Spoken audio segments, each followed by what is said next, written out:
Karibu tena katika darasa letu la biashara na ujasiriamali, na leo tutaenda kujifunza njia sahihi na rahisi kabisa za kukujenga wewe katika nidhamu ya kifedha ili uweze kufikia malengo yako. Jambo la kwanza na la msingi kujua ni kwamba fedha ni msingi wa maisha ya kila siku ya mwanadamu, lakini watu wengi wanashindwa kufikia malengo yao kutokana na kukosa mpangilio sahihi wa matumizi ya fedha zao. Tambua kuwa nidhamu ya fedha ndiyo ufunguo sahihi wa kukutoa wewe katika madeni. Pia nidhamu ya fedha inakupa msingi mzuri wa kusimamia mapato yako na matumizi yako ili uweze kufanikisha malengo yako ya kifedha. Jua kuwa unapojijengea nidhamu ya kifedha, unajitengenezea daraja lako mwenyewe la kukuvusha mahali ulipo na kukupeleka hatua nyingine muhimu zaidi, ambayo itakusaidia wewe kufanikisha malengo yako ya kifedha kwenye nyanja mbalimbali, ikiwemo kuweka akiba, kuwekeza na kujiondoa katika madeni sugu. Hebu tuangalie sasa njia sahihi na rahisi kabisa ambazo zitakusaidia wewe kukujenga katika nidhamu yako ya kifedha ili ufikie malengo yako. Jambo la kwanza, weka malengo yako ya kifedha. Jua kuwa njia mojawapo ya kukufanya wewe kupata nidhamu ya fedha ni lazima kwanza ujue kile kitu unachotaka kukifanikisha.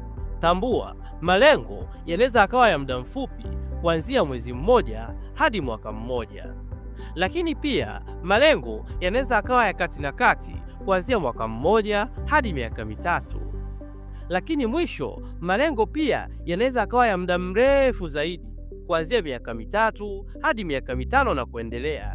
Hii ni kulingana na wewe vile utakavyojipangia. Jambo la pili, andika bajeti ya kila mwezi. Jua kuwa bajeti ndiyo chombo cha msingi zaidi katika nidhamu ya fedha ambacho kitakachokuonesha mapato yako na matumizi yako. Je, watambua jinsi ya kuandaa bajeti? Hebu tuangalie hatua za kuandaa bajeti nzuri na sahihi kulingana na kipato chako. Jambo la kwanza, andika mapato yako yote ya kila mwezi ambayo yanatoka kwenye mshahara, biashara au vyanzo vyako vingine mbalimbali unavyoingizia mapato yako.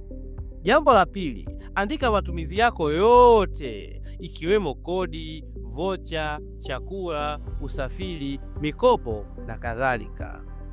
Jambo la tatu na la msingi, hebu igawe pesa yako katika makundi matatu kwa kufuata kanuni inayosema 50, 30, 20.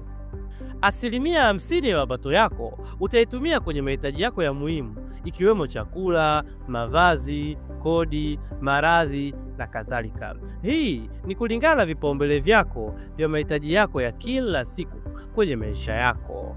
Asilimia 30 ya mapato yako utaitumia kuweka akiba, uwekezaji na kulipa madeni, na asilimia 20 za mwisho utazitumia kwenye matumizi yako yasiyo ya lazima ikiwemo kujitoa out au kwenda kutembea maeneo mbalimbali.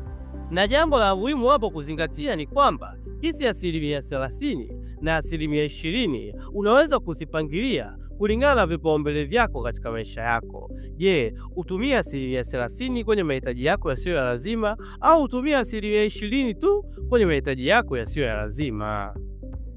Hebu niazime sikio lako nikujuze kitu.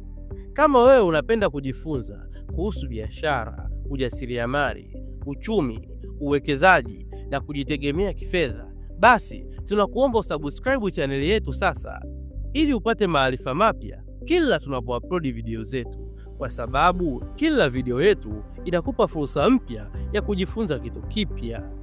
Tuendelee na namba. Jambo la tatu, ishi chini ya kipato chako. Ni rahisi kwa mtu yeyote kusema kuwa nitaweka akiba ya fedha baadaye, ngoja kwanza sasa hivi nitumie pesa na ambayo itakayobaki ni hifadhi. Lakini unapaswa kujua kuwa nidhamu ya kifedha inakuhitaji wewe kuweka akiba kwanza kabla ya kuanza kufanya matumizi yako, na hii ni ili ulinde afya yako ya akili na kuepuka kupata stress za kifedha. Hebu hakikisha kuwa umeweka akiba ya dharura angalau ya pesa ya miezi 3 mpaka 6 ya mapato yako ya kila mwezi. Jambo la 4 ni kupunguza matumizi yasiyo ya lazima. Ukifahamu utofauti kati ya mahitaji muhimu na mahitaji au matumizi yasiyo muhimu, kutakufanya wewe uweze kuokoa kiwango kikubwa sana cha pesa yako. Kila mara unapotaka kununua kitu, hebu jiulize kwanza kabla hujanunua, je, hichi kitu kina umuhimu kwangu au hakina umuhimu, ninakitamani tu? Pia unaweza kutumia sheria ya masaa 48. Hii ni sheria inayofafanua kuwa usinunue kitu kikubwa mara moja tu unapopata pesa, bali subiri angalau masaa 48 yapite ili uweze kukidadavua na kukichambua umuhimu wa kitu hicho. Jambo la 5, usirundike madeni. Madeni yanaweza kukuvurugia malengo yako ya kifedha, na njia sahihi ya kujitoa katika madeni ni kulipa. Tena ni muhimu zaidi kuanza kulipa madeni yale yenye riba kubwa kwanza. Embu andika madeni yote ulio nayo, riba ya hayo madeni na kiasi cha malipo unachotakiwa kukilipa kila mwezi. Alafu anza kulipa madeni yenye riba kubwa kwanza, ili upunguze mzigo mkubwa wa madeni yanayorudisha nyuma kifedha. Jambo la 6 na la mwisho, jifunze elimu ya fedha na uwekezaji. Tambua kuwa nidhamu ya fedha inahitaji pia ujue jinsi ya kuwekeza. Ili ufanikiwe kwenye uwekezaji, ni lazima kwanza ujue namna sahihi ya kufanya huo aina ya uwekezaji unaotaka kuufanya. Pia kujenga nidhamu ya kifedha ni hatua muhimu ya kufanikisha malengo yako na kukupa usalama wa kifedha siku za usoni, kwa kupanga bajeti, kuweka akiba, kulipa madeni kwa wakati na kupunguza matumizi yasiyo ya lazima. Embu anza sasa. Hili ni darasa la biashara na ujasiriamali. Asante.